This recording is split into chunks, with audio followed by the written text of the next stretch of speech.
don't think you'd feel much of a bump here at this point.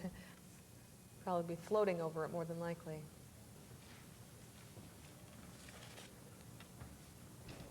Very few cars left in the university parking areas.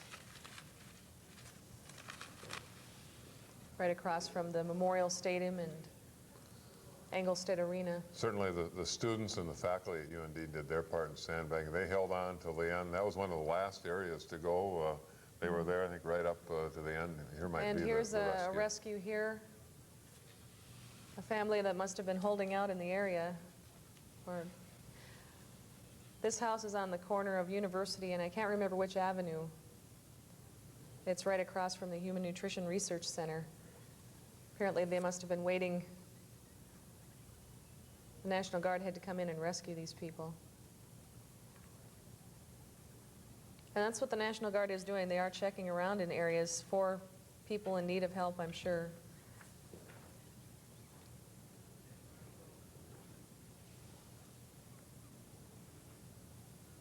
I'm sure it's hard for these people to leave their home behind knowing that the water keeps rising and not knowing what they're going to return to once the waters recede.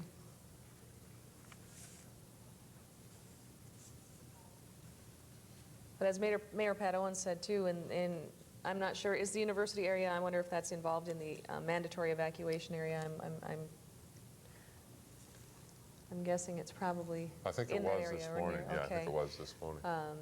Mayor Pat Owens says, you know, the safety of the people is first. We can rebuild, we can clean up. She says the main thing now is just making sure that people's lives aren't in jeopardy.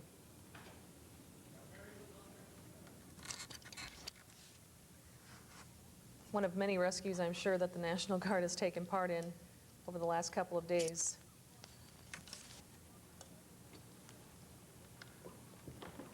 Now, did the Guard supply that canoe as well, or did these homeowners come out on their own, I wonder?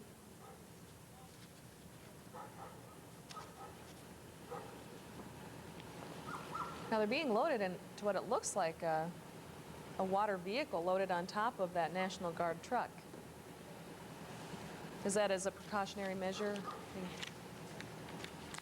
So they can take them around? Okay. Okay. Okay. And that's what Aaron Quambeck was on top of. He was in that, no, he wasn't. Not that one, but some of the media were in that vehicle. Aaron Quambeck was taken around today in a Humvee vehicle, National Guard Humvee.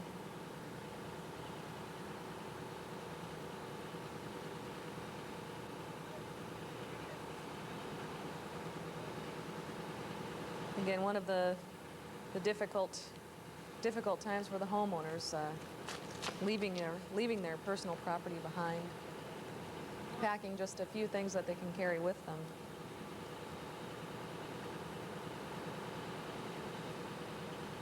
Again, this is in the university, right on University Avenue in Grand Forks.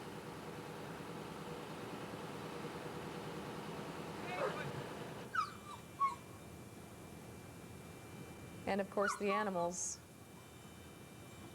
That's really hard to watch. We did get a lot of calls for people who need shelters for their animals, and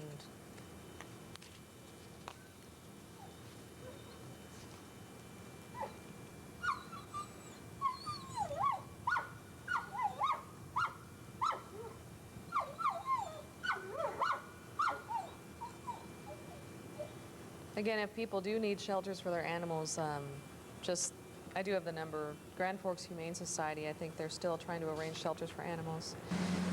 They were going to take that dog out with them. That eases my mind too. It's hard to watch. And again, another compact car. Now we're heading back on University Avenue again. Heading toward Columbia Road, the intersection of Columbia Road and University.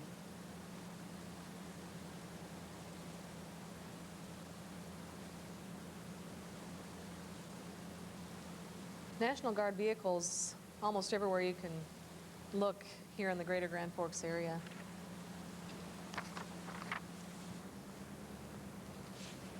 Some people sticking it out here. Apparently they must be evacuating the area. trying to keep a good sense of humor about the whole deal.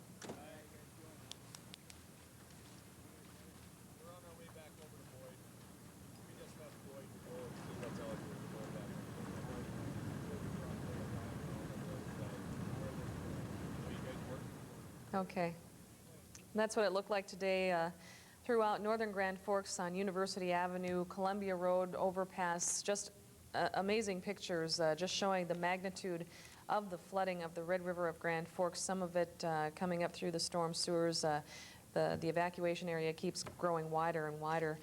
Maybe we'll show you those pictures a little later on today, but that just kind of gives you an idea of the situation in Grand Forks. I'm sure we've had calls from many, many homeowners asking us about specific areas of town. I had a call today from somebody who lives in the Point area of East Grand Forks, really concerned about the status of their home and friends' homes, and just seeing the pictures that we've seen today, more than likely you will experience some flooding. Some people have completely lost their homes. It's going to be a long, hard road ahead for many people.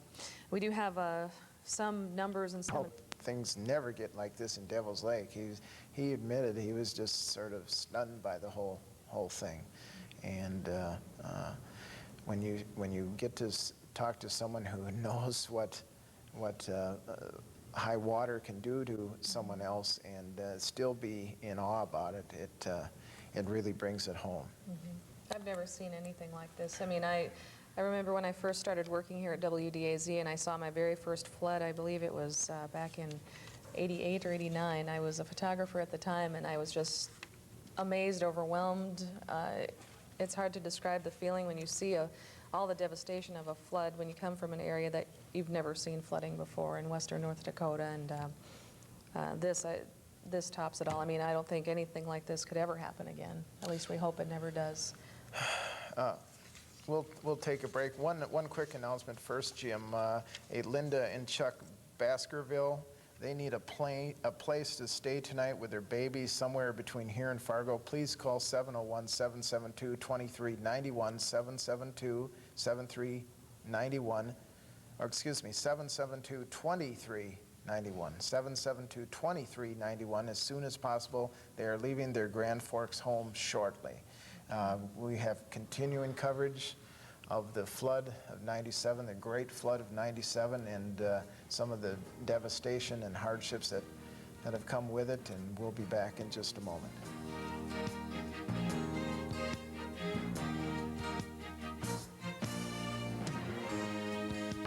It was an aerial attack with flame retardants that finally kept the downtown district from burning down. There you go. It has been a terrible 2 days here, a relentless assault by the river, now washing into thousands of homes, overrunning levees. Every bridge in this city is out, and most of the people are getting out. Come on in. They can help you over on this side. We got room for a couple more on here. The evacuations have been nearly nonstop. As the realization sets in, the river is winning. They're leaving as quick as we are, shutting off power and getting out as quick as they can because it's coming real fast. We're going to go. 1, 2, 3. Emergency crews have been pulling people out every way they can. By truck, by helicopter. It is a full retreat. So difficult because the river will remain high here for 2 weeks. They will be away at least that long. And it is still so uncertain what they will come back to here. Aaron Hayes, ABC News, Grand Forks, North Dakota. Again, that ran on Good Morning America Sunday here on WDAZ. That is a devastating scene here in the greater Grand Forks area. We showed you pictures a while ago about with some of the street flooding in Grand Forks area. Many streets are slowly filling up with water. Some that were dry earlier this afternoon are filling up. Could we take a look at the sky cam shot, the roof cam here at WDAZ, just to get a look at what Washington Street looks like, South Washington Street. What you see there, the water at the bottom of your screen, that's most of our frontage road there and the Channel 8 studios here. And the National Guard was kind enough to let us park on Washington Street, let us move to higher ground as the water starts to move in. we had some people out on Washington Street, Mike Brew, our news director included. He was saying the water is filling up to about 15th Avenue South.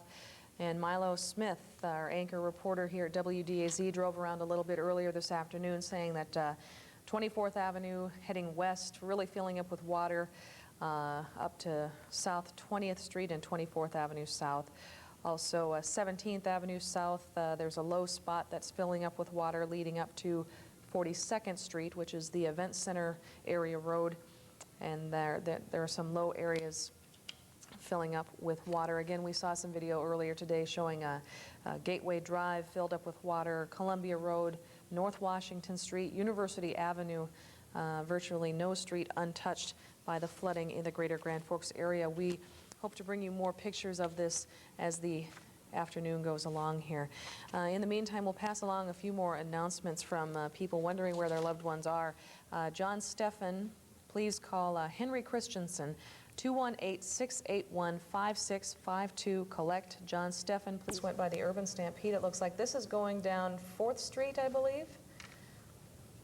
This is 4th Street heading north on 4th Street. And we're getting closer to the area where the fire happened. We're probably about 2 blocks away from that, where the fire happened yesterday in downtown Grand Forks. Coming up on the right there where the jewel box used to be. And now First across. Financial Center, if you got to look at that. That's looking down Demers now, towards the Sorley Bridge. That, I believe, is the Golden, is that the Golden Square building there? We'll just give you a look here. Now we're back. Now this is the security building. That's where the fire started yesterday, late yesterday afternoon. That's what's left of it today. This is downtown Grand Forks today. Still smoldering. A beautiful building, too. One of the older buildings, I'm sure, in downtown Grand Forks. But that's where the fire started yesterday afternoon. That's what's left of it today. Basically one wall intact. And some of that dramatic footage we saw last night, we saw one of the walls fall in. I'm not sure which building that was, but we saw the whole wall cave into the street with a big splash. And that's the adjacent building. That used to be Griggs Landing, a blues bar in Grand Forks. That's what's left of that today. Above the Griggs Landing, I do believe there were some apartments above that area, so some people lost their homes. And as we had mentioned earlier, some people in the downtown area had to be evacuated, perhaps a false sense of security being higher up above the floodwaters, only for this to happen.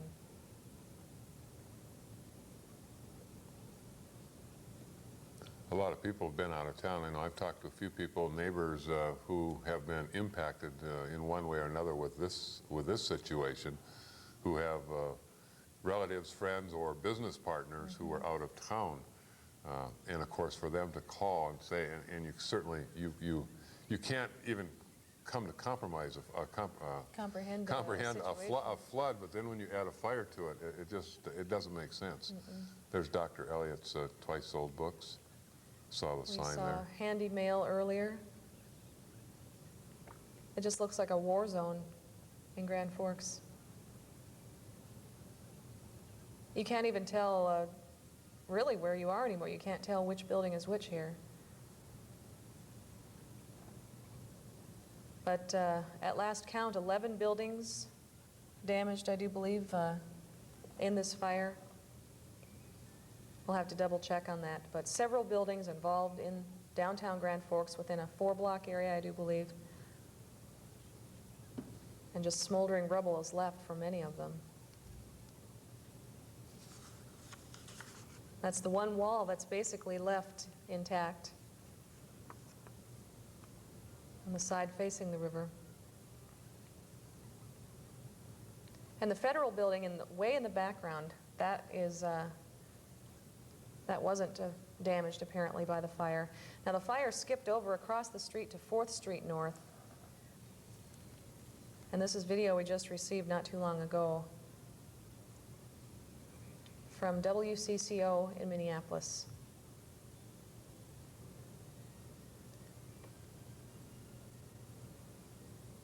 Again, we're looking at, I believe, that building with the one sign there. That's Handy Mail there. Firefighters had a very difficult time trying to tackle this fire. Because of the flood, they were limited as far as getting their equipment there. And had you heard now, Jane, as the Herald, were they all right, or? That I'm not sure of yet. We're still trying to get some more information. Helicopters were called in to fight this fire. They had to use the floodwaters of the Red River to fight this fire. That's the Grand Forks Herald building, flooded and damaged by fire. And that appears to be just about all of the video. There's Central High School there, and that appears to be just fine after the fire. Some very devastating pictures to look at in the downtown Grand Forks area. As you said, a lot of business people who probably have been evacuated or were out of town and had to hear the bad news on top of the flood. A lot of people were expecting something to happen with the flood, but to have the fire happen at the same time. And last night I got a call from a mother of a daughter who had evacuated, and she was home and she was safe, but it was an evacuation and she was out quickly. And one of those apartments, we're not sure the names of all the apartments, but she had called and thought it was one of those apartments. So first you evacuate, you don't take the belongings as you shouldn't. You're out, figure, well, you know, I can come back in a week or a few days and it's no problem. Especially when you're up high, you know, in the apartment, you wouldn't expect to lose anything and then come back and then see that devastation. I know. One of our studio crew members, actually, I think he said his sister, a relative, actually had an apartment in that downtown area, and he said that he had called up and found out that it might have been one of her places too that was involved in that fire, and might have lost a. Slowly, almost methodically, the flames worked their way through many of the buildings that once gave this area its character. It's been very difficult, really frustrating, because as a firefighter, you know, you want to get in there and fight the fire, and then you have to sit back and take a look at the situation. And we're just not using water at this level. I mean, we draft water and we put it in the water, but we couldn't get the trucks down there to effectively get water on the fire. And finally, at one point, the firefighters' battle had waged on so long, their trucks grew silent when they ran out of fuel. Then the only sound that could be heard was the crackle of the flame. Water hampered at the time. They were down looking for hydrants, and fire hydrants were underwater. They were looking to get hooked up to them, and then after they did get hooked up, they found out the city water pressure. We didn't have water pressure. So we had to kind of stand back and just kind of take a look at the fire. Report, Crash Rescue brought a truck in. The air base out here brought in some floating pumpers that we were able to put in the street and use some of the water in the street to put on the fire. But as the night turned into morning, the flames continued to light up the sky, and the battle just to contain waged on. With photographer Chris Regenball, Rob Vogel, News Center 8. Well, as you saw there, a fair portion of downtown Grand Forks damaged severely by fire, a fire that apparently started with the old Securities building on the corner of North 3rd Street and First Avenue North, and moved over several city blocks. And certainly information is still coming out of that extensive history-making blaze during one of the, you couldn't have could barely have the timing worse for firefighters. There were, we understand, 3 firefighters who, battling that blaze, suffered hypothermia, battling in that cold flood waters. One other firefighter was injured, I understand. I believe he cut his leg. The battalion chief, Jerry Anderson, said. We're going to take a bit of a break here, but we'll be back. We'll have some programming for you. We'll be back with more video, more interviews, more information. We'll be reading more announcements. We'll be here for a while, or at least as long as we can, here at WDAZ, broadcasting from Grand Forks, North Dakota. Continued flood coverage, great flood of night. Obviously, a testament to how high the river level is. It's pushing it up all over town. Yeah. Now you're heading south here. This is the view going south from North Washington Street. One of the utility vehicles ahead here. See how slowly they're moving through town. many vehicles having a hard time getting through. You can't even tell where the streets end and the curbs begin and the sidewalks begin. Unbelievable amount of water over the most of the north end of town here in Grand Forks. There's a look at Darcy's Cafe there on Washington Street. Yeah. Maybe a boat ramp might be in order there if you wanted to go eat there today.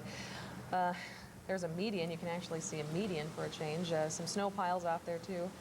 And Again, that's going what down amazes North me Washington. is that it's April, what is it, the 20th or 20th? Yeah, the 20th. 21st. We're losing track of days here. Yeah, I think it's still the 20th. 20th. and, It's the 20th today. And look, I mean, there are huge piles of snow. In fact, in our back, that we're using one of our piles of snow as part of our dike system to keep the water back. I can't believe we still have snow laying around, and given the fact that our waters are this high, it's kind of disheartening to see that as well. Backyards flooded. Somebody tried to put a piece of plywood in front of their window to keep the water out. I don't think it worked probably that time. And still a look toward the center of town. This And this is on area is North Washington Street still. For people who don't know, this isn't incredibly, well, I guess it is fairly close to the river, but I doubt they've probably seen anything like this. But this is all on Washington Street. Aaron got a pretty good tour of the flooded streets of Grand Forks. He went all around town today on Gateway Drive and on University Avenue in Grand Forks, also on Demers Avenue. And today I dropped my car off at a much safer location so it wouldn't get flooded and I wouldn't be stranded here at WDAZ. And on Interstate 29, you can't really tell how severe the flooding is. I mean, this is the heart of it right here. And I know we want to show as much of this as we can because we know that there are people in the shelter who, especially in the Air Force Base and some of the other shelters, they have a lot of TVs set up and people just want to know what's going on in their neighborhood. And A hopefully lot of them pointing out their own homes. Yeah, maybe they'll be able to recognize at least their neighborhood. I don't know that there's any comfort in that, but maybe sometimes it's best just to know rather than to wonder how much water might be laying in your neighborhood. Yeah. And there's some grass still showing in some of these neighborhoods, but I can't imagine that most of those homes' basements are not full. Now we're heading, this is heading toward the university off of Washington Street. Water lapping up against vehicles. There's a rare sight, grass. You don't see that very often here in this part of town. North 15th Street and 7th Avenue North. That's the location this video's been taken. This video's taken. I would say that's not, not too far from where some friends of ours live, and I know that they did not. I mean, I can imagine that some of these people took many precautions at all. There was really You feel no like you'd be need to. far enough away from the river to not worry. And even the coulee is quite a ways from this area. Yes. And we do have a couple of WDAZ employees who live around this area. As we mentioned a little bit earlier when we showed you this video earlier this afternoon, I believe 2 employees of WDAZ may be watching this right now and wondering how their home is. This might give you an idea of the situation in your neighborhood.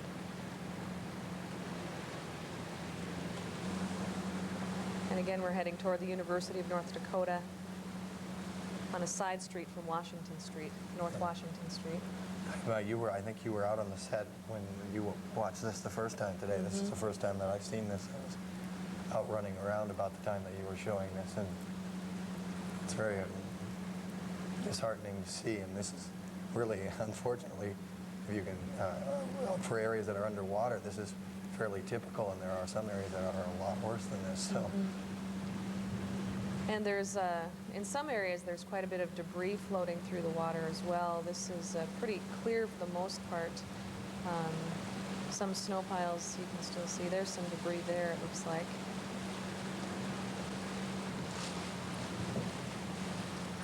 And a swimming pool in the backyard. All the water on the outside of the pool this time, though.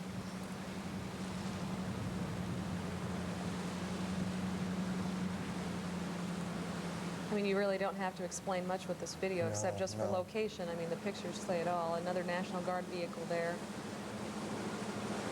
Pretty much the only way to go around. You shouldn't be getting around in these. Hopefully, there's nobody left in these neighborhoods.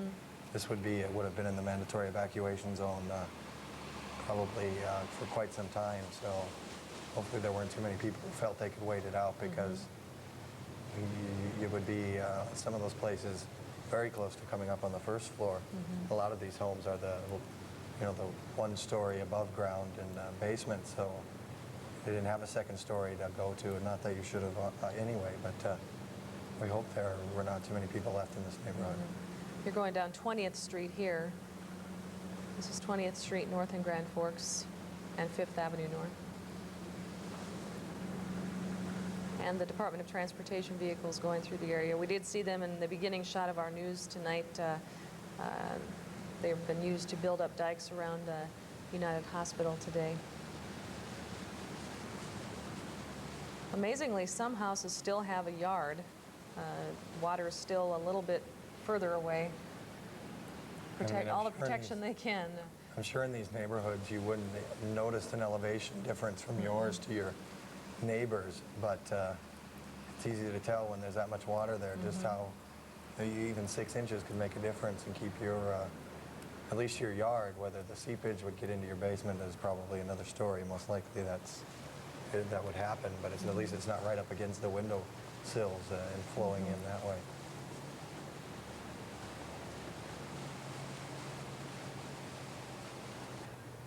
Again, another view driving down 20th Street near the University of North Dakota. Somebody put in an effort to sandbag. At this point, it didn't look like they may have needed it, but No. I'm sure by now, given the water's rise, slow rise throughout the day, they probably came in useful. A lot of people even still out sandbagging, especially in some dry areas to the southwest of the city, knowing the water was coming out today, trying to sandbag, and neighbors pulling together. We can only wish them luck and that they may have succeeded in keeping their homes relatively dry. You just saw the Engelstedt Arena, and this is the Human Nutrition Research Center. I know that. I talked to one gentleman out today who said he had spent time, I guess a lot of people were at the library on the campus today, trying to save records and books that may have been in lower levels. Obviously, the volume of stuff in the basement of the library. Jane, you went to school at UND, so you would know whether, I assume that they had, the basement level was full of research materials, and so I don't know how much they were able to save, but that was just one of the many efforts going on in town to try and salvage whatever could be salvaged. And here are some people being evacuated from their home. We saw this earlier. This is on the corner of University Avenue. It's a home right beside the Nutrition Research Lab, right along University Avenue, right by the University Park. Some people being evacuated from their homes here by the National Guard. And it looks like a boat on top of that National Guard truck there, and apparently they were using that to bring the media around to take pictures. They had members of the media in that truck to get pictures of the flood, to give you a better idea of what's happening here in Grand Forks. You know, I noticed the thing about those boats too is they're not the flat-bottom boat you would think you would need in a shallow water pool. So there are obviously some areas of the city that are deep enough for that deep-holed boat to operate in. That's pretty scary.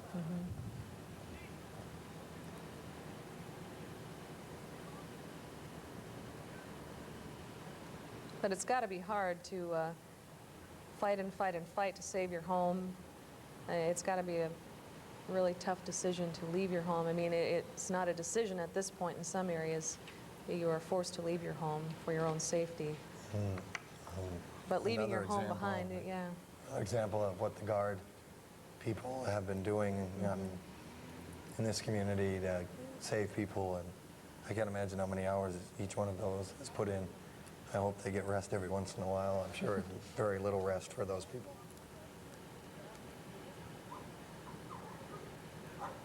If you can hear the dog barking, there's a dog barking in the background. Many people had to leave or tried to bring their pets along with them.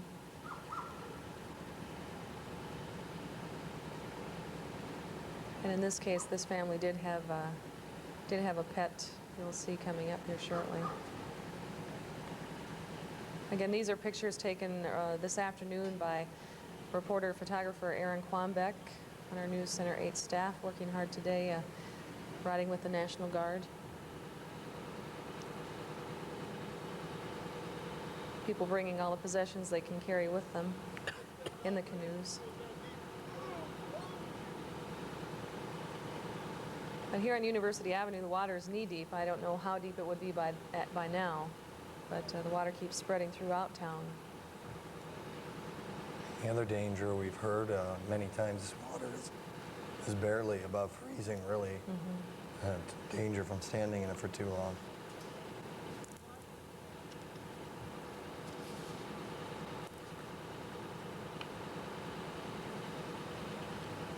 And again, if you missed it earlier, we did bring you an updated river level in Greater Grand Forks. The current river level, as of 8:30, we believe, from the Emergency Management Office in Grand Forks, the latest river level, 53.8, and the crest still set at 54 feet. And this poor dog.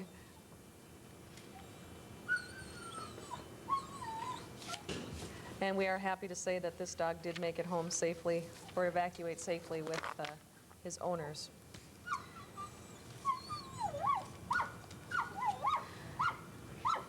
And I do believe that we have somebody to talk to on the phone live tonight here on News Center 8. Joining us, Mike Brew, our news director here at News Center 8.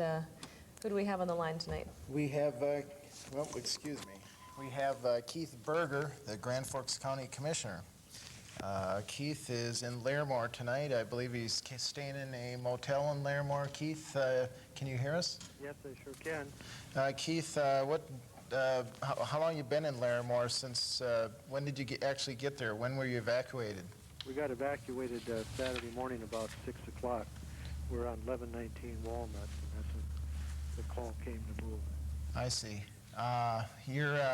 You called earlier, you wanted to mention a special county commission, Grand Forks County Commission meeting tomorrow. Yes, we're going to meet at the Legion Club at Larimore at 1 o'clock. It's going to be for, commissioners and any county officials, county officials or department heads that can come. And also probably we'll have some mayors from some of the, county cities. And you basically are going to be assessing the situation and trying to see where to go from there? Right, or? yeah, try to assess where we are and what we've got to do, and what we got to set up is some kind of it might even be a temporary county seat, so to speak, in Larimore or somewhere, so people can, get their calls through and questions answered. Temporary county seat? Well, or a temporary office, so we can, take calls, because, our county office building's got about 3-4 feet of water in it, so we're going to have to do something. Are we talking about a lot of long-time records threatened, do you feel? Well, some of them could be. We tried to move some things up the best we could, but some of in the Register of Deeds office, we'll probably have some problems, but like I say, hopefully we've got some of the computer things we got moved up in time, but like I say, we just need to assess, what the damages are, and there's other programs in the county too, like county social services and other things, and I'm sure people are going to be wanting and needing some of our services, and we're just going to have to get organized. And that was this afternoon. Look at the water, how far that goes. Well past, I believe, it looks like past 17th Avenue, but I'm not sure. It's uncertain where the water is at this point. It just keeps spreading. And more National Guard vehicles trying to get through, and there were some stalled vehicles, as you saw earlier, on Columbia Road. Mostly Department of Transportation and National Guard vehicles are about the only ones you'll see, except for a few stalled ones, like the one right there in the middle in Grand Forks.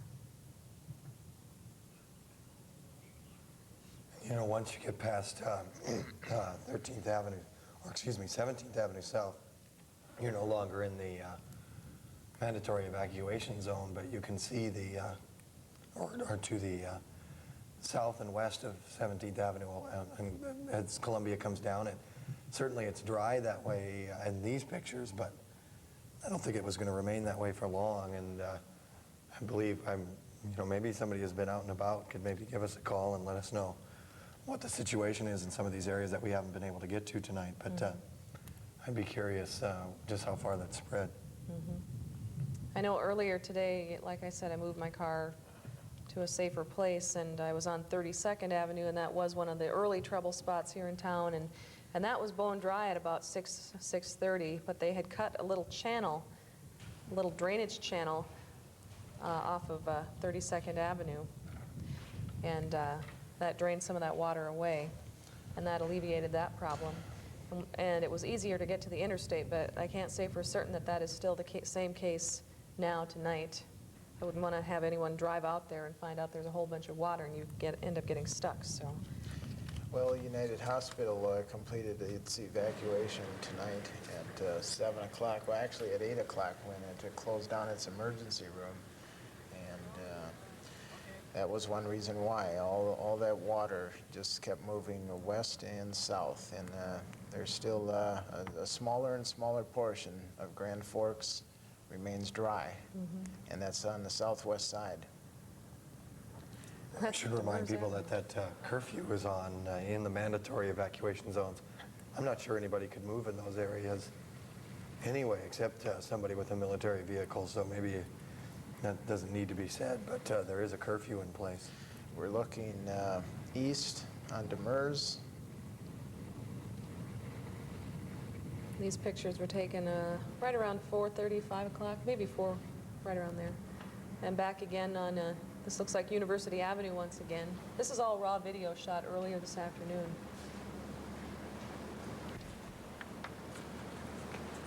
The news we're bringing you is a little rough around the edges today, but a lot of important stuff to tell you, and a lot of people want to see these pictures. They need to know the situation in their neighborhoods.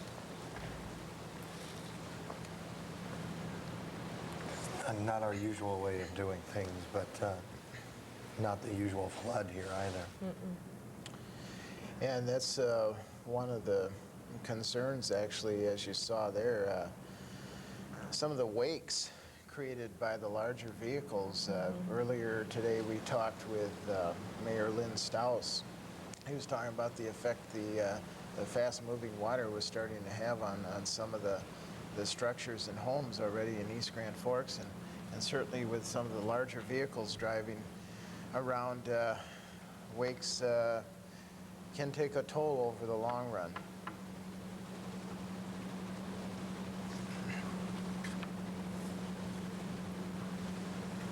Well, we asked for an update on Columbia Road and 32nd.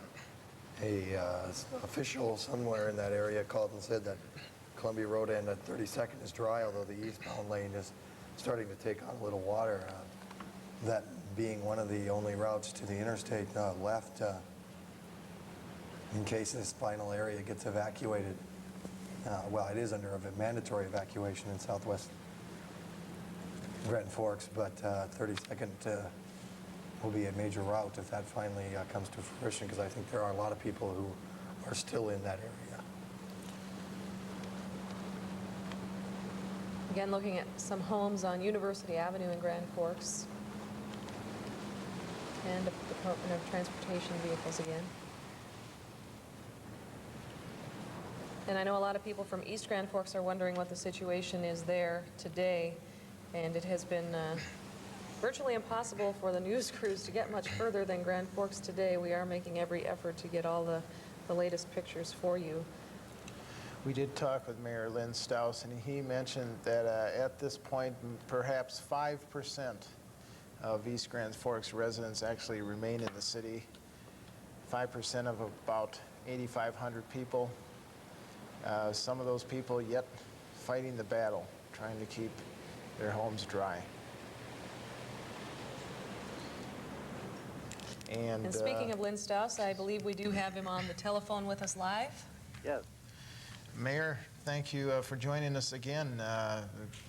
As we've mentioned earlier, talked about before today, it's been difficult to tell viewers to some extent how things are going in that community, especially with transportation so curtailed.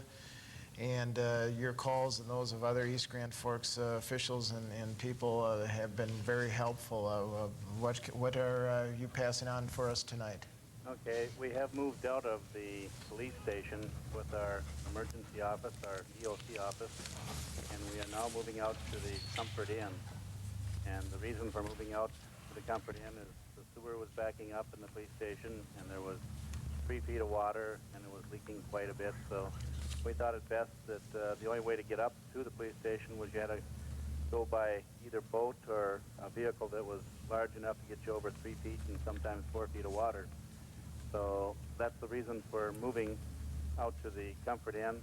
Tomorrow we'll basically be setting up a city hall in one of the offices here, or we might take over the whole dining room and set up different offices in order to get the city operating again. And this will be the place that they can contact us for information. I believe I gave you 2 numbers. I don't have them with me. Do you have those numbers, and you could put them up for the people again?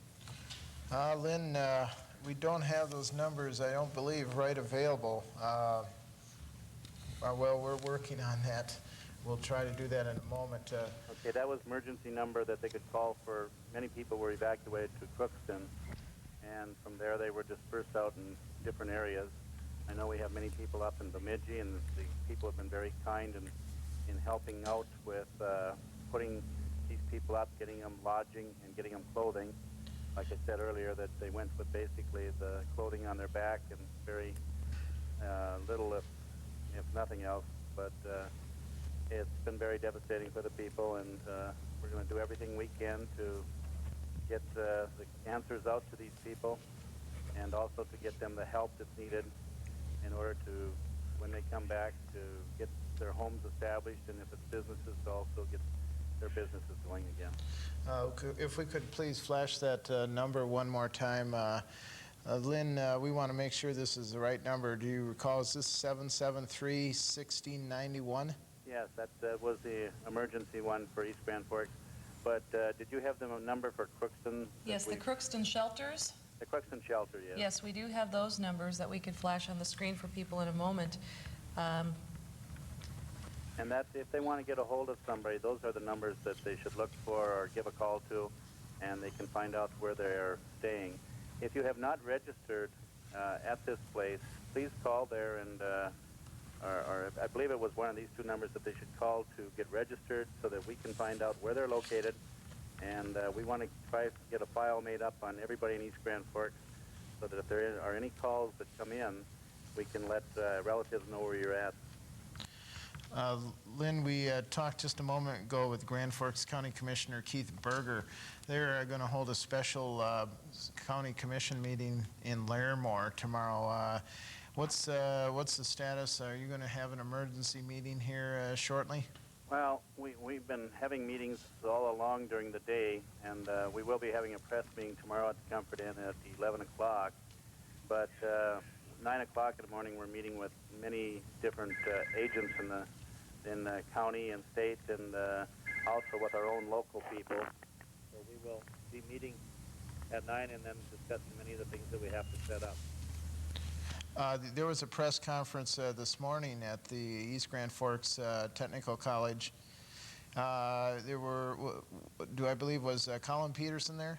Yes, Colin Peterson, Congressman Colin Peterson came, and the reason he came was because he wanted to give us reassurance that he would do everything he could to help the people. He's going to set up an office, he believes, in Crookston, because we're too wet around here that people will be able to contact. Hundreds of miles from home, and it could be several days to weeks before they can return. And the recovery process will be much longer once the Red River returns to its banks. Good evening, and thank you for joining News Center 8. We're bringing you continuous coverage of the Red River flood fight here in the Greater Grand Forks area, and we want to make a special welcome to our extended audience tonight in Bismarck and the Minot areas. They're watching us tonight on the North Dakota ABC network. Many of you have friends and relatives that are directly affected by the flood, some of whom may be in shelter. Tonight, the story of the devastating flood and fire in Greater Grand Forks, talk of the nation, if not the world, and it has gotten the attention of President Bill Clinton. The president is making a special trip here tomorrow to get a first-hand look at the devastation. The details are sketchy right now, but the president is expected to arrive at the Grand Forks Air Force Base around noon tomorrow and tour flood-ravaged Grand Forks by helicopter and talk with flood evacuees staying at the Grand Forks Air Force Base. The base has opened its doors as a disaster relief shelter, and Governor Schaefer says he doesn't expect President Clinton to travel off the Air Force Base grounds much except by helicopter. I think, Jane, we can maybe take a look at some of this video shot by a pool camera just this afternoon in Grand Forks, in East Grand Forks, and maybe we can just see what we see and narrate a little bit, which is what we have done much of the time the last, when this video has come in, because we know that this is the stuff people wants to see, so that we'll just kind of let some of this air, and if we notice an area, maybe we can point out what we're looking at. Now, this appears to be close to the downtown area. I'm not certain. I did see my house actually a little bit earlier today on some news footage from ABC, and so I have an idea of what I'm going to be coming home to. Yeah, but you live on the second floor. Yes, so I'm lucky so far, but, let's see here. That appears to be St. Michael's Church. I'm not positive, though, in Grand Forks. Okay, now I think we'll get a better idea here as we Okay, come that's up the on courthouse. This is basically the courthouse in the middle with the dome. That's on South 4th Street there in Grand Forks. And this is the downtown area. As you can see, the overhead shot there, if you notice, I believe that's the First Financial Center of Grand Forks. Now you'll start to see the big destruction area where roofs off the buildings. The pink building looks pink there on the bottom of the screen to the left now is where the fire started initially, and fire jumped to those other buildings along that block, and also then jumped a block away to the building that you saw, the First Financial Services building. Also lost its first couple of floors, if not more. They're still assessing the damage in that area. They were talking about knocking down the walls, but I believe you know about that. They haven't started that yet, apparently. I was just going to point out in the middle there's a tall building. That's First Bank in Grand Forks. Our WDAC studios used to be there, so we wouldn't be bringing you this broadcast if we were still in that location Yes, tonight. we have a little water around us, but nothing like that. The whole downtown area, I believe they said when they were trying to fight the fire, has 3 to 4 feet of water, and it obviously made it very difficult to fight the fire in the first place. You could see a bridge, just a quick shot of it a little bit earlier. Maybe they'll get back to it. That is the Sorley Bridge connecting the downtown areas of Grand Forks and East Grand Forks. Again, you can't tell where the streets are in Grand Forks. Yeah, we're seeing this whole downtown area almost coming around the same view, but a little bit higher up. As you swing back around, you may be able to see across the river to East Grand Forks. A lot of homeowners we didn't shoot this ourselves, so we don't know what's all on it, but it's a continuous feed that we believe, I don't know who went on the helicopter, whether it was CNN, but then they have to share that video. That bridge at the very top of the screen in the middle is the bridge that links East Grand Forks and Grand Forks is downtown, the Sorley Bridge. And also a railroad bridge. A lot of people ride bike and walk across that. I know they've given the downtown in Grand Forks a lot of attention, especially the national media, because of the fire, but some of the pictures we saw on Friday of East Grand Forks' downtown, as far as flooding, seems like they may have taken on even more water in their downtown district. So we would like to see some of that as well, because some of those right along Whitey's Bar and some of those other businesses down there appeared to have even probably more than 3 or 4 feet of water in them.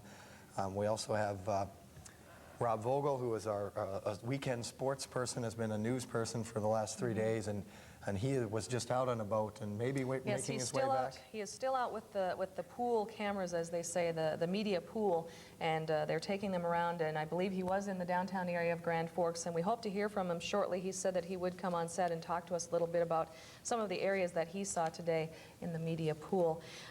President Clinton, as we said, is coming to Grand Forks tomorrow, and Governor Schaefer has said that he will ask him for more federal money. Schaefer says he doesn't have an estimate of how much this flood has damaged. He says cleaning it up could easily cost about $40 million, and he says the state should be eligible for more federal aid. And also, Minnesota Governor Arne Carlson is asking President Clinton to raise the level of federal money for the flood disaster. And today, Governor Carlson and Governor Schaefer met with other state officials here in Grand Forks. They held a press conference to talk about the situation, and here's what they had to say earlier this afternoon. We're together here visiting about the formation of a lot of things with it as it goes. There's going to be an amazing amount of silt and sewage and everything else that has bubbled back up through the sanitation system too, and the water that's going to be left behind. And apparently the Bank of North Dakota, on the North Dakota side, Bank of North Dakota is going to help pay the cost of fighting the flood, or they're being tapped to help pay the cost of fighting the flood. Today, the State Industrial Commission approved $25 million in loans from the bank, and Governor Schaefer says it should provide some upfront cash for paying expenses to fight the flood. And again, they are asking President Clinton for more federal aid to the area once the water recedes. The true story will come out as far as damages in the region. And President Clinton, as we said, is coming to the greater Grand Forks area to get a first-hand look at the damage, and he will get quite a tour, as you see here. Yeah, this is Lincoln Drive area. This was the area that right first, up to the top of the house. That's right, this was one of the areas first evacuated when the flood broke out here in Grand Lincoln Forks. School went by very quickly. I'm assuming this may be the golf course then, is that correct? Yeah. The golf course filled up with water and started to spill over to the north into the Lincoln Park area about Friday, or was that Thursday? It's too hard to remember. We like to deal in facts here, but it's too hard to keep track of everything that happened in the chronology. We'll sit back someday and get a chance to go over it all and figure out what day it was, but it spread out to the north and started to breach dikes. I believe it was Thursday. Yeah, but that area, because they had that mandatory evacuation Thursday afternoon. And, you know, I can't even tell. You're getting a look at your own home here. Oh, we are, aren't we? Yeah, to your right. Just went by it to the right. In condominiums, the townhomes just to the south of that were supposed to be high and dry, and so were we. Someday maybe when we're out there, I'll go back and stop that and look. Maybe I won't. I don't know if I want to see it till... I think a lot of people they're probably fighting to turn away from the television if they are watching and live in the area and they're in one of the shelters. I understand a lot of people have been glued to the set whenever we do show the overhead shots of the flooding in Grand Forks. People want to see, but they don't want to see. I know our viewers who are watching in other areas through our satellite uplink to Bismarck and Minot probably have seen some of the national stories about this flood and may not know some of the details, but this is not a sort of a thing. All these houses are very close to the river, but these houses were protected to 52 feet, which is a pretty good extra distance considering the largest flood ever was in '79 at 48 and 8.1, I believe. And since that time, it was a bad flood, and they put in a diversion around the city. They updated the coulee diversion, which is a coulee that runs through much of the middle of the city, and now it diverts out around town. They felt very confident that they would not have problems with this flood, but unfortunately it went from a 49-foot crest prediction, it jumped up to 49.5, then to 51.5, to 53, and then finally to 54, which the gauge hasn't been working. Maybe we can check lately, but... the latest river level that I saw was 53.9 feet. Again, they are having trouble with the gauge, so and that who knows would be where the river 5 feet level over is. what was our previous record for... That was Belmont Road, I do believe, that you just saw. A lot of people diking in that area to try and, or putting up dikes and putting up sandbags. Amazing how some seem to be high and dry. Maybe that's good news. Obviously, people who may have evacuated, had to evacuate, might see that their house is still above water. Cherry Street in Grand Forks. I believe this is getting into some of the, are we down towards some of the newer sections of town here as we... It appears so. Yeah. Washington Street is coming up. Those. Oh, I see. Okay, we're moving back across from east to west. There's okay. Water World. Yeah, no kidding. The whole town of Grand Forks is Water World, I guess you could say. We don't mean that in a funny way either, but there is a business called Water World in Grand Forks on the south end of town. Sometimes levity is needed, but this is just the area to the south. Look at all the water that's still in the fields. Now, some of that is just that just melted to our, and now we can see a little better view of it. This is the Uland Park softball complex. Those spots, apparently, they must be the softball diamonds. If you I'm can't not really mistaken, tell it looks anymore. like some of those areas, would have to be about 4 feet deep there because the fences that mark the outfield look to be entirely underwater. So. And we'll probably go back to some more of those images. I know those are the images that everybody wants to see so they can tell if their home is gone. But throughout the surrounding area, dozens of families have opened up their homes to people fleeing the flood. And for some, It is as close to home as they're going to get, and it beats staying at some shelters where some of the larger masses of refugees are living as far as they're concerned. And News Center 8's Laura Gallegos shows us the generous people in the area who are opening their homes to strangers in need. In this farmhouse outside Larimore, the Trozen family opened their home to Grand Forks residents. We have 5 in our family and 13 guests and a dog. Are you from Honey Floor? This is This is the first time that our weather has not affected us in Larimore, and it just feels so nice to be able to open our doors for other people. And this group is seeking shelter after the Red began invading their neighborhoods. Real sad. I made Grand Forks my home 6 years ago, and it's been real hard to leave it. They may have left the comforts of their own homes, but warm beds, good company, and hot food are available to them. Oh yeah, I got up early to cook bacon and eggs and I don't know, a dozen eggs I suppose, and a loaf of toast or bread and just a lot. But it's good that they're here. They got a place to stay. Down the road, the Wiggins family has 31 people staying in their small rural home. Many have no idea whether their homes are safe or if they're submerged in river water. Well, what are they going to do, you know? Got to go someplace.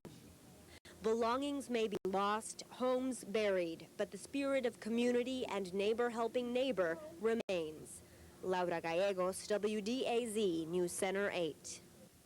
And the Wieglins are housing Donald and Margaret Gilbertson, and they're taking care of some foster children, and they want anyone from social services to know where they are and where they can be reached, and they wanted to give out this phone number. The number is 343-2751.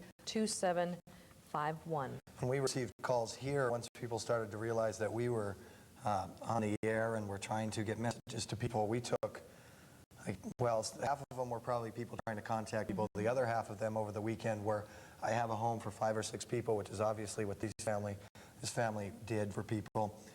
We have, we can take 5, we can take 1, we can take 20, and people, it came from a woman in Winnipeg who compiled a list, and I can, dozens of people in Winnipeg offered their homes, which is probably our closest major city, about an hour and a half to our north across the Canadian border. But every small town, somebody was calling and offering help. So it's hopefully those refugees at least will appreciate that, or will, you know, have a place of comfort to stay for the next 2 weeks, possibly. And I did talk to sports director Pat Sweeney. He called from out of town, and he was talking to a friend in Williston, North Dakota, and he said that people out there are taking in flood refugees from the Grand Forks area, so it's statewide and in Minneapolis as well, and international, Winnipeg. So it's amazing how generous people are in this region. Well, having seen the destruction in Grand Forks and East Grand Forks, 45 miles downstream in the community of Drayton, Terry Doolin reports how concerned they are. They're concerned enough to leave. For Drayton, North Dakota, now it's a race against time. The sugar beet processing plant is being closed down.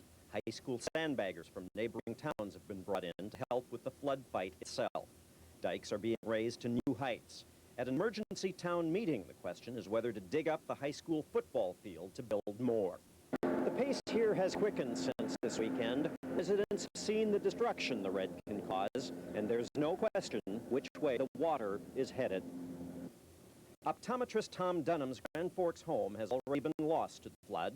Now his business, just across the street from the river, is being threatened. Of course, they're diking, but there wasn't any guarantees it was going to hold, and of course, that's what happened in Grand Forks. It didn't hold, so I guess I wouldn't be surprised if it came over to here.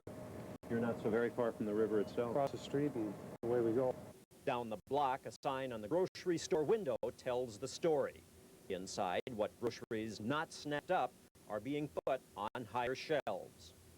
Just working night and day to get out of town, get ready to get out of town, moving stuff out of basements, moving it into trailers, getting her out west of here, you know. Oh, all the water and watching television, and Grand Forks really puts scare into you, you know. You scared? Nervous, very nervous, yeah. Everett Ozen borrowed a semi to move his and his wife Jan's belongings. I wish I knew how high the level was going to get and if the dikes were going to hold. I guess that's all. I really don't know. What made you decide to leave? Grand Forks, what we see on TV about what's happening in Grand Forks, and we just want to get one step ahead of all those poor people down there. Already the elderly, even pets, have been evacuated here, leaving others to decide if and when to leave. This is Terry Doolin live now, reporting from Honeyford, North Dakota. We have taken some extraordinary measures to... That's a mobile home. That's yeah, it's a trailer, somebody's trailer. I don't know if the Red River washed it away that far, but... Obviously very hard right now to figure out what we're looking at. We believe we're somewhere south of the city. It could be heading toward, yeah, I would say south, but... yeah, we might even be moving away from the city at this point. Look how far that water stretches. I saw a picture from one of our feeds today. I don't know if we'll see the same shot, but if they look north from the city and panned up into the distance, and I hope some of our people up north saw that so they know what to prepare for, because there is an unbelievable wide path of water working its way north. Okay, we must have been coming up back Must around. be circling back up, yes. Yeah. We'll try to get our bearings. Obviously, for those of you who are evacuees and your house might be in this neighborhood, you will probably know immediately that that's your neighborhood.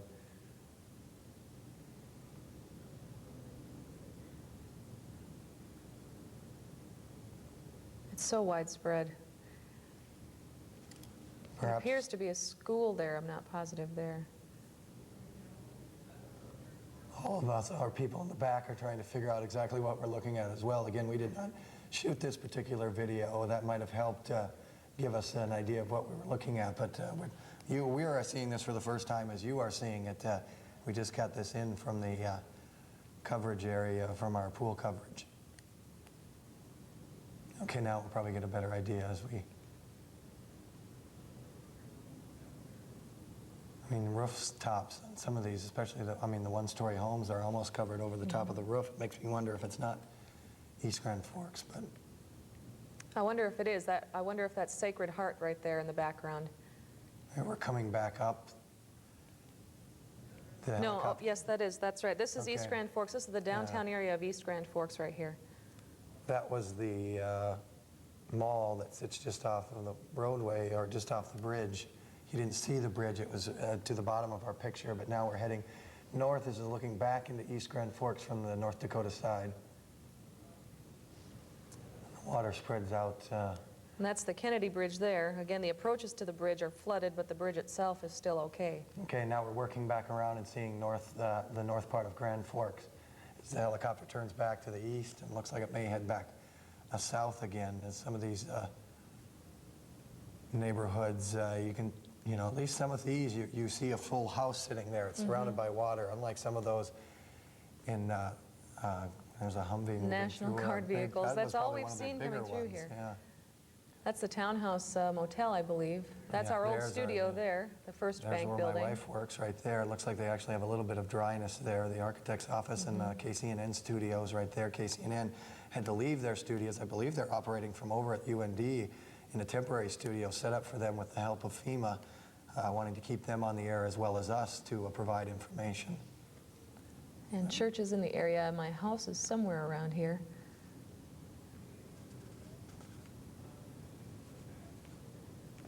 Looks like this was shot somewhere around the noon hour or a little bit later. The sun looks to be directly overhead. By the way, it's reflecting off the water. And there's some historic homes in this district as Oh, well. yeah, Reeves beautiful Drive, Reeves Drive. South 6th Street. There are some homes on the historic register in this area. And we should mention some of the buildings downtown that burned were also on the historic register.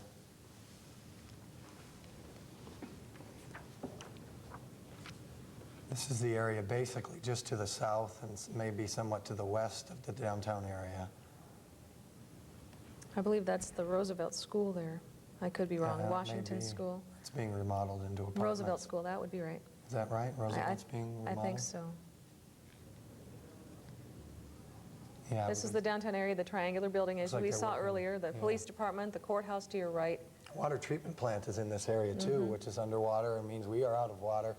we were going to somewhat pass on some of our own experiences here. We have obviously been out of water at the studio, and if we don't exactly look as pretty as anchors should look, this isn't glamorous TV. I didn't even put my jacket on tonight. I decided I just didn't feel up to it. I'm surprised. This is the first time I put a tie on today, or in the last 4 days. This is the most I've dressed up in the last few days. I was getting a hard time this morning. Some of the shots of downtown, I actually washed my hair for the first time in 4 days, so I used a bottle of water that I brought myself, and I only used a half a bottle. So yeah, don't be using our drinking water. No, I'm not going to use any drinking water. Thanks to the Red Cross. That's right. And thanks to one of our production people, thanks to Wayne's dad, and I can't think of Wayne Peterson's dad's name at the moment. Bob. We have some porta potties. Without that was probably the most vital link. I hope he's watching. I hope Bob and Levana are watching tonight. We thank them for that. In fact, the National Guard troops who are out here on South Washington have been taking advantage of that too. They told us that they spend 14-hour shifts and often are stuck in their vicinity, and many of those vicinities are not set up with these porta potties, whatever you call them, these latrines that I know that's one of the things Red Cross, I've seen a few more trucks with those on them trying to get those into the neighborhoods where the guard people are guarding neighborhoods and really can't leave their posts, but that vital function is thankfully being taken care of in some areas. And we are running on generator power as we speak too, so our set is a little dimmer than usual. We don't have as many lights on as we usually do. That's probably good, and they don't see. I have not washed my hair in 4 or 5 days, so. But we are running on generator power. We're camping out, indoor camping. We've been camping out in FEMA different brought offices. us that generator today to keep us on the air. We are not quite surrounded by water. It's to our front. I mean, it's not up to the edges of the building, although it is in the back, appears to be getting closer. We are several, or at least a couple miles from the river here, I would assume, but the water's backed up through the storm sewer, and we are in the mandatory evacuation zone. We ended up in it this morning when they expanded the zone. They are allowing us to stay. We appreciate that, and we'll hope we're providing the service that they wanted from us. And again, we've got people who have spent a lot of hours awake and very few hours sleeping, and sleeping on the floor and sleeping on desktops in the building. Some of us were able to put on hip waders and go to a reporter's apartment just behind the building last night. We're able to sleep in a bed, and I guess we're the envy of the newsroom and the production staff for that. But okay, we're going to take a break and do, after this break, I believe we'll do weather with Kip Hines, probably John Wheeler today, because it's Monday, isn't it? That's right. We're losing track of days here, but we'll take a break, and we want to thank our viewers from Minot and Bismarck for joining us today, and we will keep you informed as the events warrant it. We'll be right back.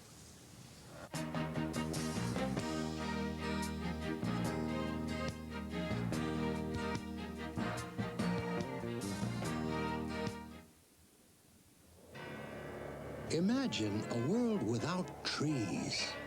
A place unprotected from scorching sun and damaging winds, where giant dust storms roll across the countryside, and where nothing holds. Flames, as you see, I think at one point you saw the skyway linking the First National and the financial building. That was still up, but there were flames on top of it. We were down there the other night, and in fact, here was our home away from home for Chris and I for the past couple of days, going down there at the fire. Was at this parking ramp is where we got to, and did you have to walk up the parking ramp to get there? We had to walk up the parking ramp to get there and walk a few blocks to get there. Not advisable, but we wanted to make sure people saw what was happening down there. Good way to get in trouble, both with the law and both with just exactly. And this is as we wind up our tour and come back to the Demers Bridge, where they were the National Guard and everybody else. And we also want to thank the people that were down there. Chris and I had been walking through that water so much, we started thinking about getting our shots and getting our tetanus shots, and there were some ladies there who were kind enough to take care of us for that. So we also got some medical problems taken care of while we were down there, but just amazing video. I want to thank again the U.S. Coast Guard for taking us through there, because obviously you don't want to travel in that area. Even if you have a boat of your own and you're considering it, don't, because it's a very dangerous way to go through there. We know for sure in East Grand Forks that there's no boats allowed. I'm sure you'll get arrested over there. I don't know if they put in such an order in Grand Forks, but not good to be out. I did hear some report of a few jet skiers somewhere that they were going after. So lots of different kinds of boats from the National Guard, the bigger boats that they were bringing in, and also the boats that the Coast Guard had in there. And we saw at one point the type of boat with a fan on the back of it, like you'd see going through the Everglades, or that type of situation. Lots of different different things down there. They're pulling some trucks out that have been stuck. We saw an Amoco fuel truck being pulled out of there. We saw fire trucks down in there still and being run in and out of there from the National Guard, who was hauling things in and out of there. Obviously travel, very difficult. Boat basically is the only way to get through there, or some type of large vehicle that the National Guard had. House after house, business after business, Grand Forks and East Grand Forks swallowed up by a 54-foot river.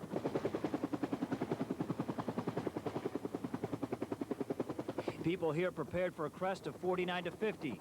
Never did anyone expect an additional wall of 4 feet to blindside them. Dikes, both clay and sandbag, never had a chance. There is no sewer, there is no clean water, there is no electricity. These are watery ghost towns that will need to be rebuilt one brick at a time over many, many months. The flood plays no favorites. From mobile homes to apartments to houses valued at $250,000, all virtually destroyed. Leaders from both communities tried to look forward. Water world, you know, it's just water everywhere. It's in both Grand Forks, East Grand Forks, our community is just about completely covered with water, whether it be 2 feet, whether it be up to 12 or 15 feet. There's no more sandbagging now, there's no more diking. We did our work, we tried our best, Mother Nature beat us. It's moved forward, let's do what we can to restore the community. With help from the Minnesota Department of Natural Resources, we toured the flooded streets of East Grand Forks. Debris, stench, and crushed homes and businesses could be seen and smelled everywhere.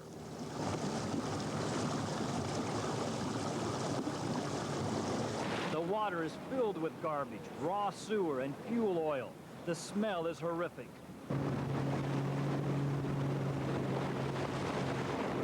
The last stand in East Grand Forks is the town's police station. It's the command center for this emergency and one of the last buildings in town not to be flooded.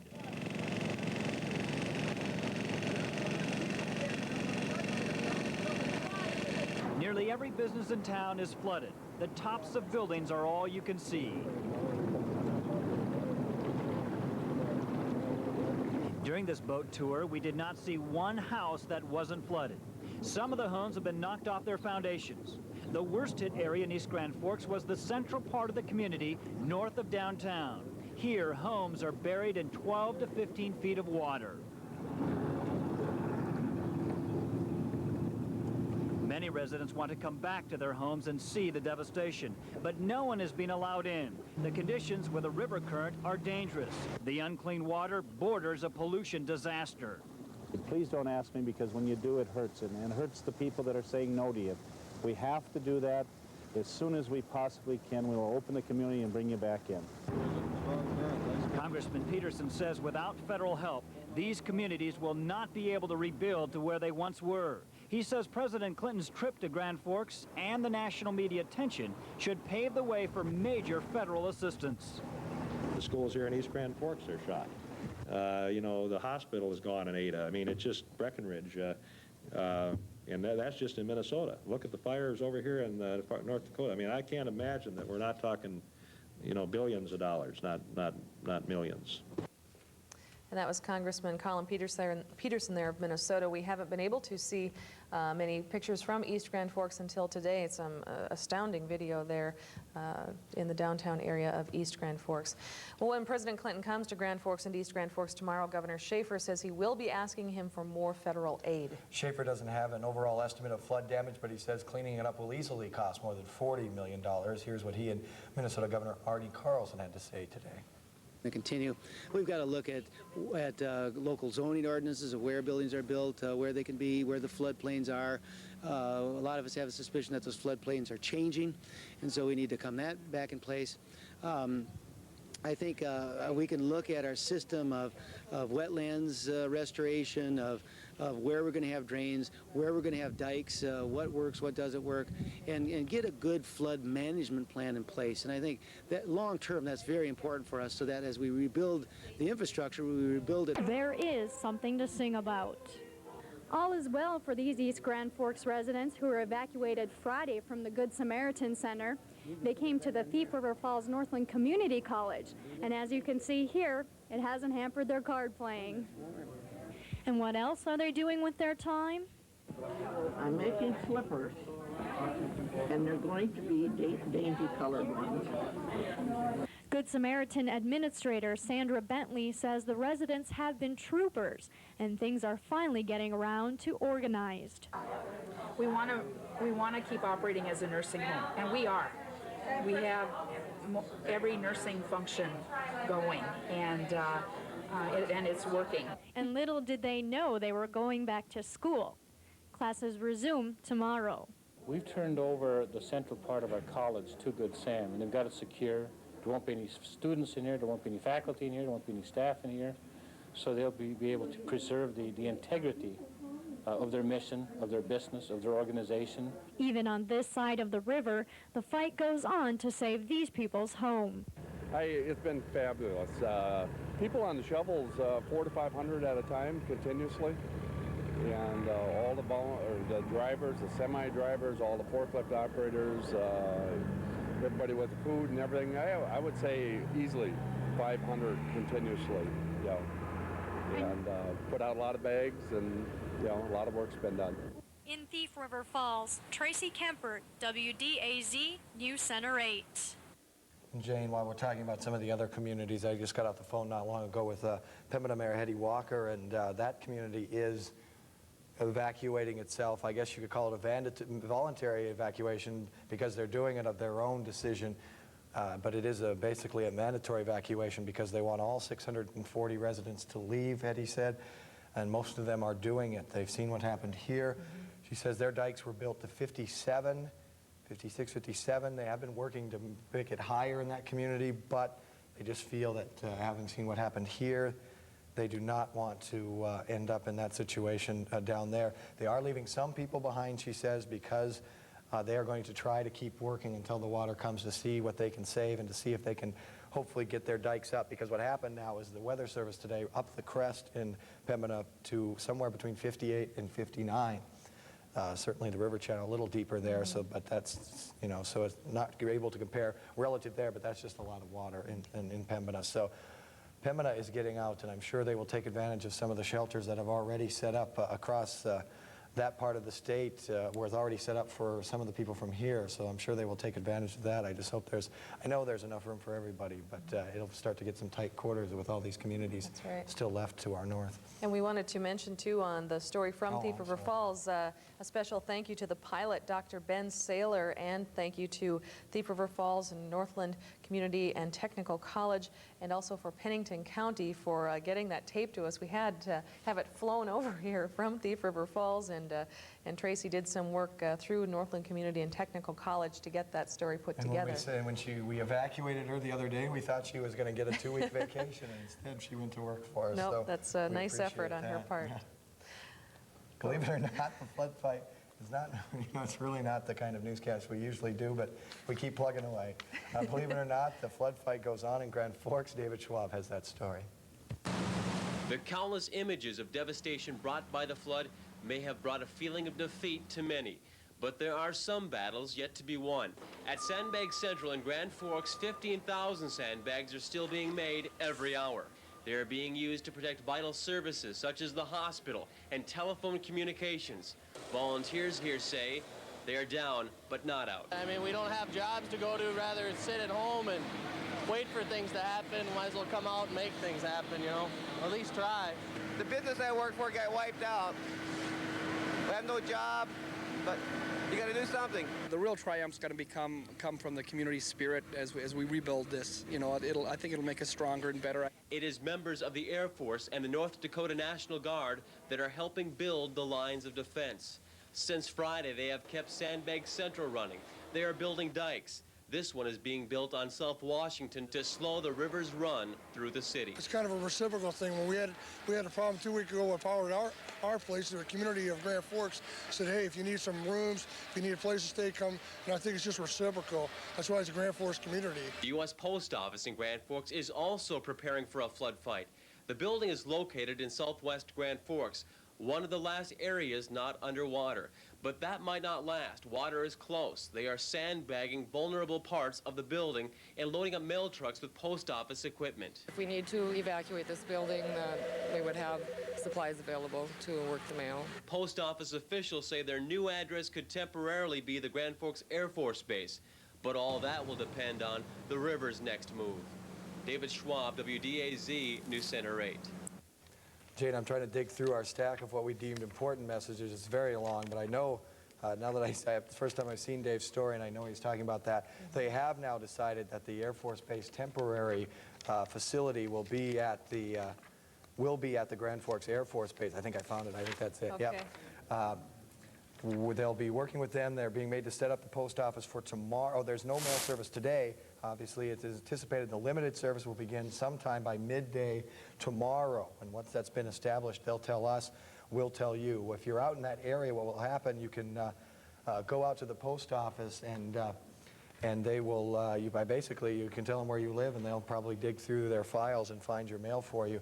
Residents in East Grand Forks mail will be shifted to Crookston, and that will also begin on Tuesday, but probably won't be available till noon, and the time there will be between noon and 5 at the Crookston Post Office. Again, remember, it will not be available until before noon tomorrow. They're also asking that their postal employees that were evacuated, displaced by the floodwaters, they're asked to call the toll-free number for the post office, the Postal Service, to let them know where they're at and if they can make it to work, if they want to work. That number, 1-800-335-2314. I'll say it again, 1-800-335-2314. So our first essential service to get back up and running will happen tomorrow with the Postal Service running again in a very unusual manner, but it's running again. Okay. We'll be back with more flood coverage right after this. Icy water now, homes lost, history lost. President Clinton will go out there tomorrow. ABC's Aaron Hayes is there tonight. This is an occupied city, surrendered to forces of nature that are still hard to fathom. There are 15 square miles of city underwater. Thousands and thousands of homes and businesses, schools, churches, everything is awash in deep, filthy, powerful river water. Life as anyone would know it in a city has stopped here. It's hard to see a community that once had streets where traffic flowed and kids played and people worked in their yards, and you're seeing nothing. There's nobody here. It's almost like, will they ever come back? All weekend they ran from the river, stunned. The river rose to its record level, and then it kept going. Voluntary evacuations quickly became mandatory and then frantic. One neighborhood after the next, then the hospital, everyone out. You're gonna have a nice low ride there, Billy. The danger in staying became clear when flames suddenly rose from the downtown sky Saturday night. One small fire, unreachable in this flood, became an inferno. Firefighters and volunteers tried to push their way in through the current, swift, with undertows and sudden rapids, treacherous. In this, there was little they could do. The buildings still smolder today. The danger of fire here remains, and the water is ruining most everything it touches. It will be weeks before all the water is gone here, and months before it can be cleaned up enough for everyone to move back in. I don't think there's really any words to describe it. It's just total devastation. Craig Grabansky is a sheriff's deputy. Like so many rescue workers here, he too has a home submerged, a family trying to figure out what their life is going to be. This is his city, and he does not recognize it. It doesn't seem real. It's not real. You feel like you're going to wake up and find that it's a bad dream. What strikes you when you travel through here is that there are no voices, no sounds of life in a city. Just an odd and very sad silence. Aaron Hayes, ABC News, Grand Forks, North Dakota. So where do all the people go? When you nearly empty a city of 50,000 people, where do you find shelter for them? All at once. ABC's Ron Claiborne tonight on the massive relocation. Scheduled At station WDAZ in Grand Forks, the newsroom is turned into a clearinghouse for emergency housing. Lawrence Sandlow from Winnipeg has some rooms for a family. He says pets are okay. Thousands of people have ended up in the homes of callers who besieged the station with offers of spare beds, rooms, garages, even barns. Dan Jananik is in Red Lake Falls. They can accommodate up to 8 people. They've been calling from everywhere from Winnipeg to Wisconsin to Duluth to Montana, you name it. 78-year-old Lillian Sarazin and 10 other Grand Forks refugees found shelter with the Robinson family. I had never met either one of them, and they were just as if I'd have been an old friend that had always been here, so I felt at home. Whole communities have literally opened their doors to the victims of the flood. The town of Thompson, North Dakota, about 11 miles south of Grand Forks, has taken in about 1,000 evacuees, as many people as live here. We've got a lot of people that were strangers, that the people didn't know them, hadn't never met them before, but, you know, they're in the homes. Thousands of other people are living in various emergency shelters, the largest, the Air Force Base just west of town. There are 3,000 people there, and more arriving by the hour. Others who left their homes have gone to motels or to stay with relatives near and far, scattered by the Great Flood of 1997. Ron Claiborne, ABC News, Thompson, North Dakota. In reading and talking about some of the history of the Red River Valley, we found that the pioneers talked of great floods in the 1820s and again in 1852. Impossible to compare, really, because accurate records weren't kept until the late 1890s. But this morning we did ask ABC's Bill Blakemore to look at what had happened this year, which resulted in so much devastation. This was caused by a rare combination of factors. First, the Red River, which starts at Lake Traverse and flows north toward Canada, is very shallow. It overflows quickly, and when it does, there's a wide, flat floodplain, 30 to 50 miles on either side, for the water to spread out in. Second, the entire Red River Valley has almost no slope, so it never empties quickly. The water collects. Then the weather. In November, heavy rains filled up the spongy ground. In December, a sudden freeze locked it in. Snow fell this winter deeper than ever recorded, and not just any snow. It was dense, with the highest water content per cubic foot of snow ever recorded there. Worse, this record depth and wetness of snow fell over 25,000 square miles that covered all tributaries feeding into the Red River. In early April, record cold kept things frozen. So April 8th, when the thaw began, all at once... The ground is frozen. It's filled up with water. It cannot take in any more water. The water has no recourse but to run off into the lowest lying areas. Some good news? They have not had their usual April thunderstorms. Yet. Bill Blakemore, ABC News. One other note from North Dakota. We were inspired by the headline in today's Grand Forks Herald. Come hell and high water, it said.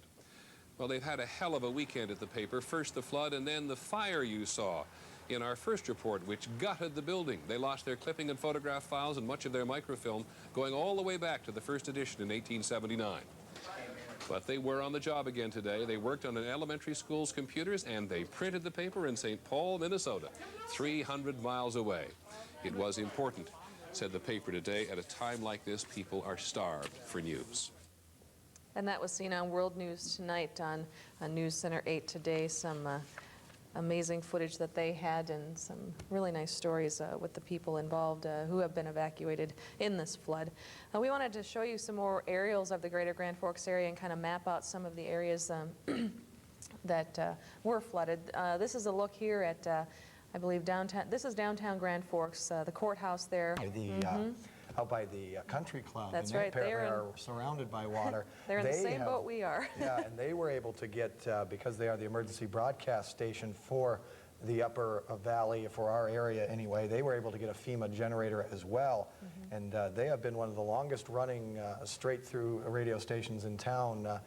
They've been able to keep their power going thanks to FEMA. So we're all sort of in this together, the Herald and the couple of radio stations that are on in town and ourselves, trying to keep the information flowing at least as fast as the river if we can. That's right.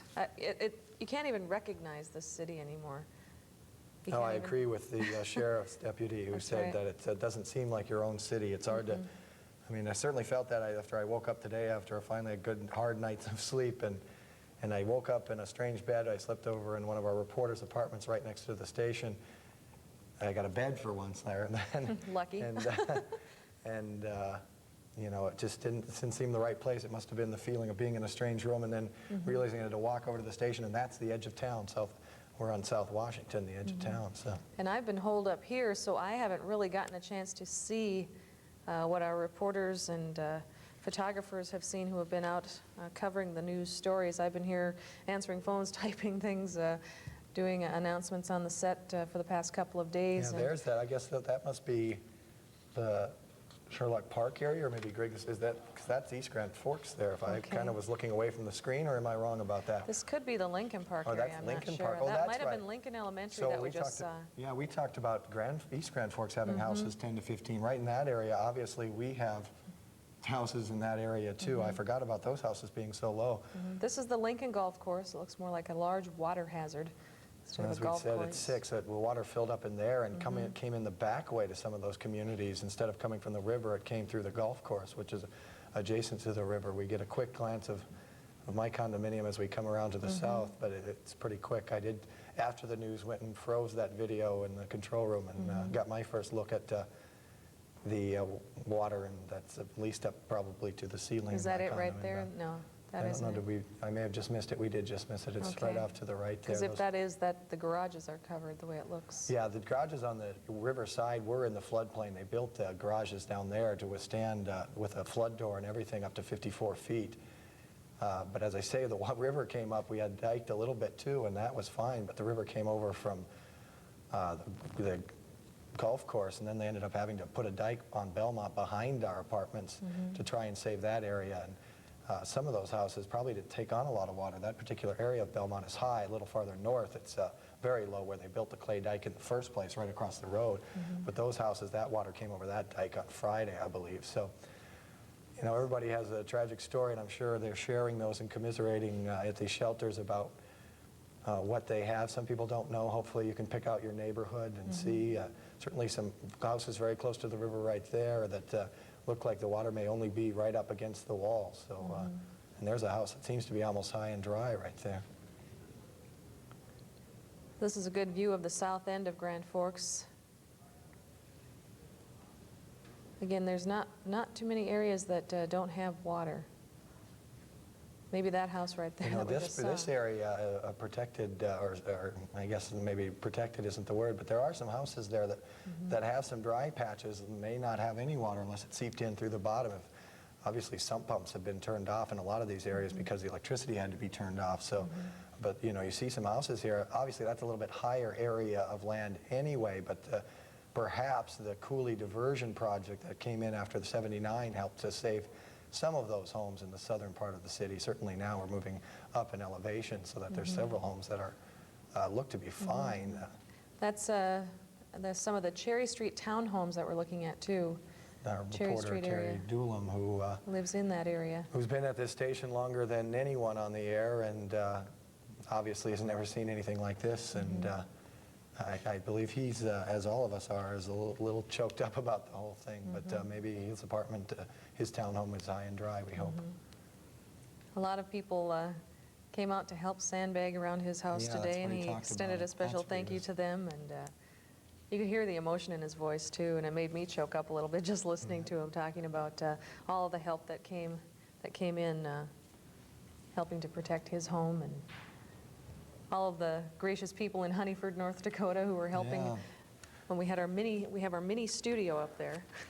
And at that point, when we set all that up, we did not know that FEMA would give us a generator, and so we definitely set that up for that reason. They are out there using editing equipment anyway to bring us stories for the next several days. So we needed it out there anyway, but it is set up that if our power ever does go out for any reason, we can continue to broadcast Channel 8. Obviously, we believe the cable system is out. Obviously, we know it's out, but it's most likely because of the power outages and taking on water at TCI. But we are still being broadcast over the air, over the airways. The old-fashioned method with the rabbit ears will pick us up if you're not getting us on cable right now. But the alternate site in Honeyford, live from the grain elevator in Honeyford, North Dakota. Yeah, some of those people made it back here to the studio tonight to spell some of our production people. So we're happy about that, and those people are definitely happy about it. They've done an incredible job on very little sleep, the people behind the scenes who have taken care of that. I believe now we're going to tell you what the weather forecast is. Thankfully, we have not had any rain during all of this. That could be disastrous. We'll find out from John Wheeler whether any of that is in the forecast.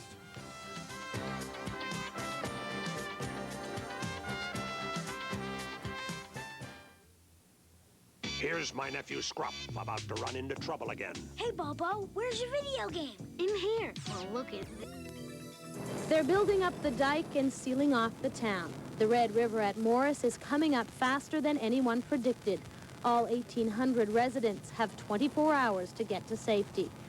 The community is part of the Red River Valley. The rising water has forced all 17,000 living in the valley to flee their homes. You've got bridges that are coming out and so on and so forth, roads that are being wiped out.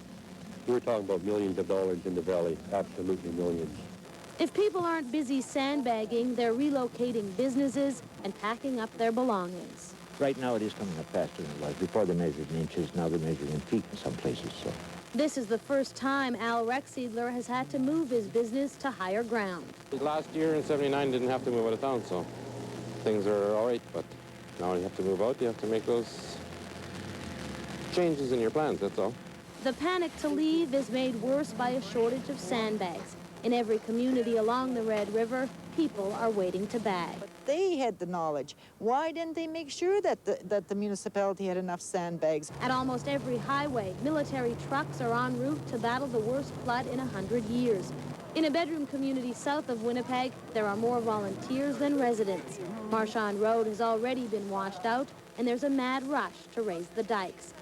The problem isn't only in rural Manitoba. 500 homes in Winnipeg are threatened, and evacuation orders are in place. Communities will continue to evacuate as the water continues to rise. The Red River is expected to crest here in southern Manitoba by Friday or Saturday. This is the first mass evacuation for a flood since the Great Flood of 1950. In Morris, Joni Nicolo, CKND Newsline.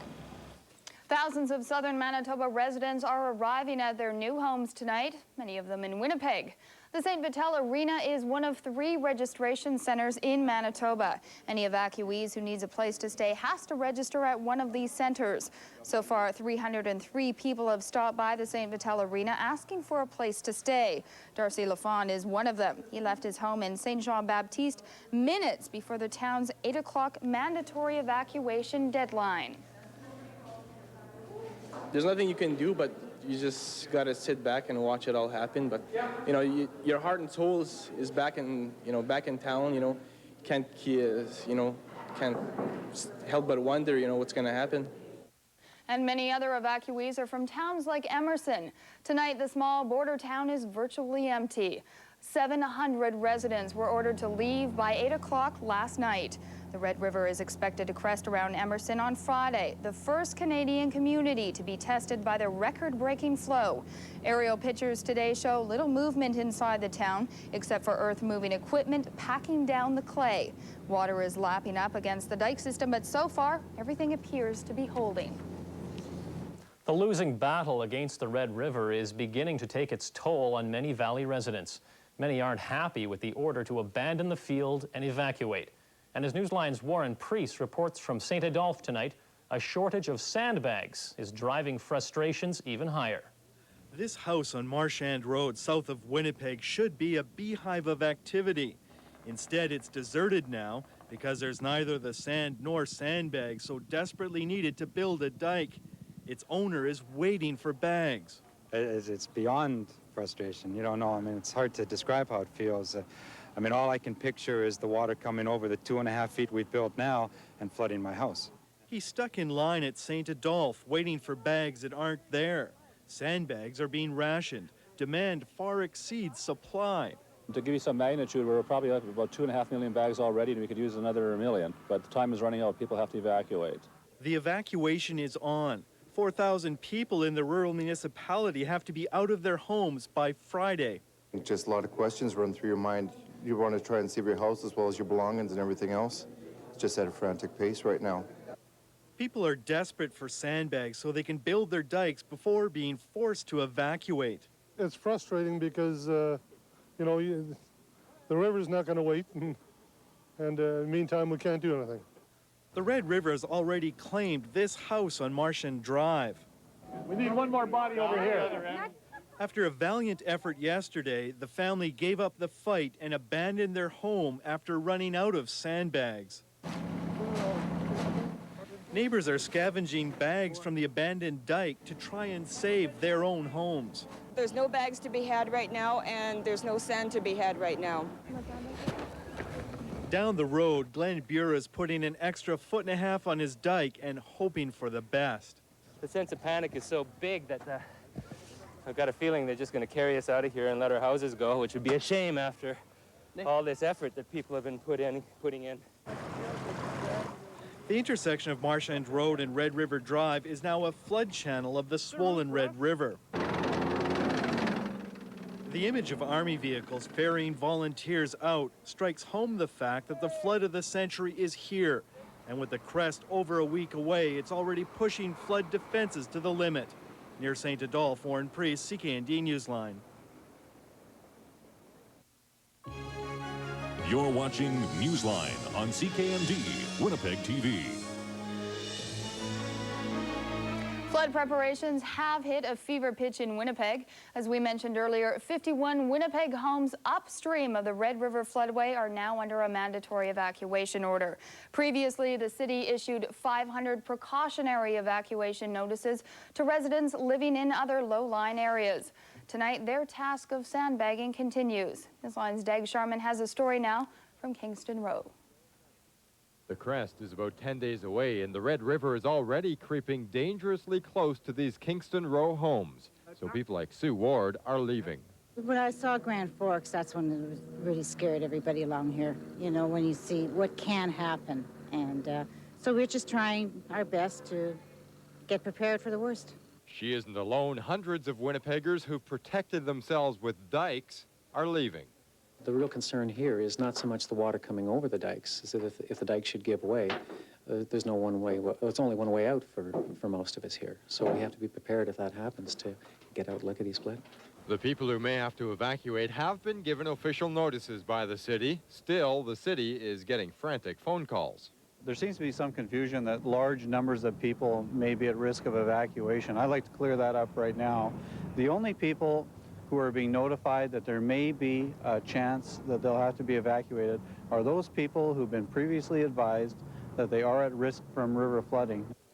The city says that includes these areas, Kingston Row and Crescent, west of Dunkirk Drive. Those homes along rivers and the rest of Winnipeg that are protected by sandbag dikes and where river levels are expected to approach the first floor level. I don't think we're looking at the possibility of evacuation until at least Monday or Tuesday. But the Ward family won't wait. They'll be gone in 2 days, and from a hotel, the family will go to work and school.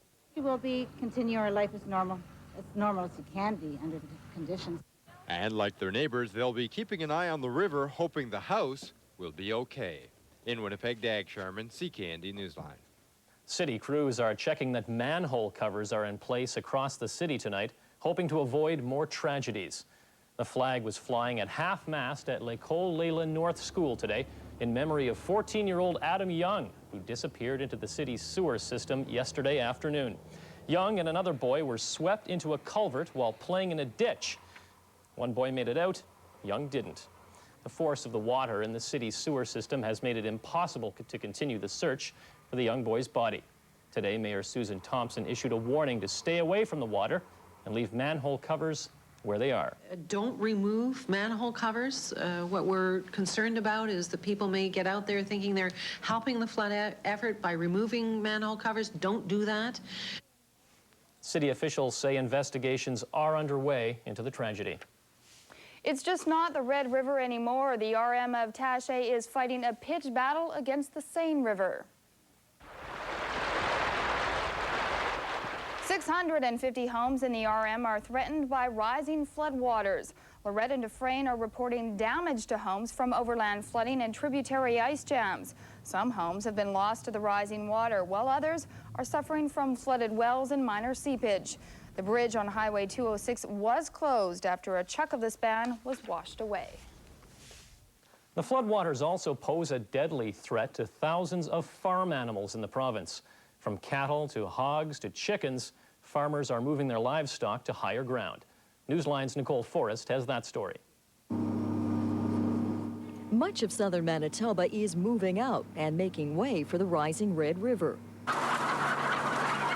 Except Walter Dick. He's not about to fly the coop and leave behind his family chicken farm. With over 19,000 birds to care for, his mission is to stay behind and protect the family nest egg.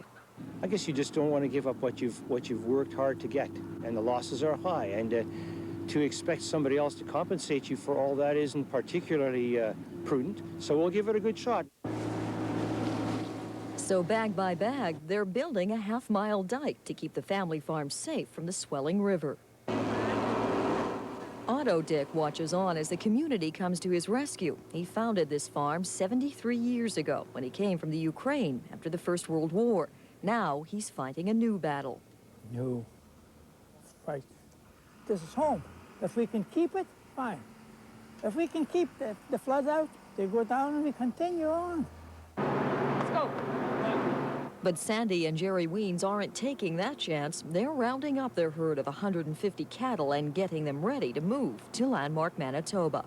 You're in a dike and you have cattle in it, and the dike breaks, their history.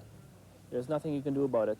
As many as 200,000 animals have already been moved out of Morris and surrounding areas. And as emergency measures officials continue to issue mandatory evacuations throughout the Red River Valley, hundreds of farmers are still scrambling to move their livestock to higher ground.